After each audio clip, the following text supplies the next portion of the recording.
Hello everyone, আসসালামু আলাইকুম। সবাইকে জানাই শুভ সকালের শুভেচ্ছা। আমি কিন্তু ঘুম থেকে উঠে ফ্রেশ হয়ে দেন চলে আসলাম একটা ডিম পোস্ট করতে। আজকে হচ্ছে আমি ডিম পোস্ট দিয়ে পাউরুটি দিয়ে খাবো। আমাদের এখানকার যে পাউরুটিটা এটা কিন্তু খুবই সফট।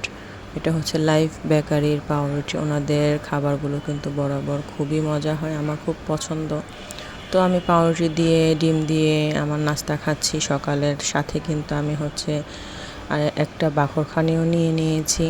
বাখরখানিটা কিন্তু আবার চা দিয়ে খেতে খুবই ভাল লাগে। আমাদের এখানে যারা ঢাকাইয়া আছে তাদের কিন্তু ফেভারেট একটা খাবার বাখরখানি আর চা। তো কেমন হয়েছে আমার আজকে সকালের নাস্তা অবশ্যই তোমরা কমেন্ট করে জানাবে। আর আমি একটু লেট করে ঘুম থেকে উঠি, যার কারণে তোমাদের সাথে সকালের নাস্তার ভিডিওটা আমি তাড়াতাড়ি শেয়ার করতে পারি না। তো আল্লাহ হাফেজ।